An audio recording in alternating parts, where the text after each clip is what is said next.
এখন আমার মনে হচ্ছে আমার কি আরো ঋণ টিন করতে হয় কিনা এটা একটা টেনশন। আমার কোনো ঋণ নাই। জামাতে ইসলামের সভাপতি তিনি বলেছেন যে তারা মন পেতে চেয়েছিলেন, কিন্তু সরকারের মন পাওয়া যাচ্ছে না।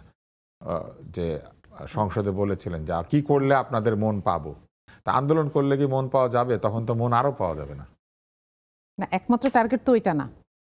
যে মানুষগুলো ভোট দিয়ে পাঠিয়েছে তাদের কথাও তো চিন্তা করতে হয়, এবং প্রত্যেকেরই এলাকায় জবাবদিহিতা আছে। এমনকি আপনি দেখবেন যারা হয়তো সংসদে আসেন নাই তাদের কাছেও এলাকার মানুষ আসে, কারণ তাদের যারা যারা ভোটার তারা তো তাদের কাছেই আসবে আপনার মাধ্যমে যদি কিছু করা যায়।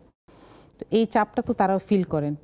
এই কথাগুলোর মাধ্যমে বোঝা যায় যে আসলে এই চাপটা তারা ফিল করেন এবং তারা এখানে অ্যাকাউন্টেবল ফিল করেন। এটা তো জরুরি। এবার আপনাকে একটা অন্য প্রশ্ন করে তারপরে আমরা বিরতিতে চলে যাব। সেটি একেবারে সাধারণ প্রশ্ন।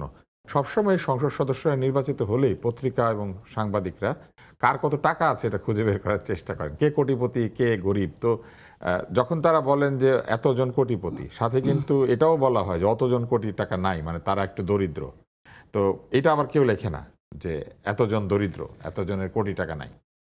এবার যেটা বলেছেন সেটা হচ্ছে সংরক্ষিত নারী আসনে নির্বাচিত যে সংসদ সদস্যরা রয়েছেন তাদের মধ্যে ৩৭ জন এসেছেন কোটিপতি পরিবার থেকে, এবং ১ থেকে ৫ কোটি টাকা পর্যন্ত সম্পদ রয়েছে ১৭ জনের পরিবারে, আর ৫ কোটির উপরে সম্পদ আছে ২০ জনের পরিবারে, এবং এই সংখ্যাটা হচ্ছে সংসদ সদস্যের ৭৪%।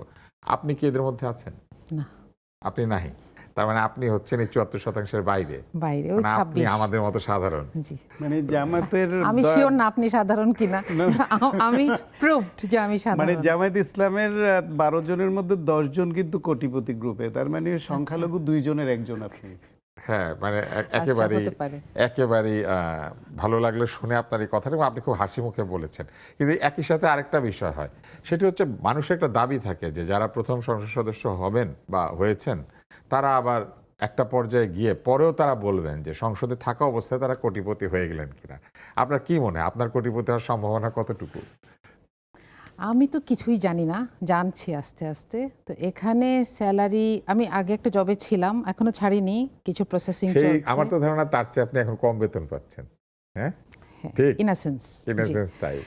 কারণ এখন আমার মনে হচ্ছে আমার কি আরো ঋণ টিন করতে হয় কিনা এটা একটা টেনশন। আমার কোনো ঋণ নাই, কিন্তু ভবিষ্যতে কি হয় বলা যাচ্ছে না। না, ওই টেনশন আমরা আশা করি সেরকম কিছু হবে না। আপনি খুবই দায়িত্বশীলতার সাথে আপনার দায়িত্ব পালন করবেন, এটা আমাদের আশা।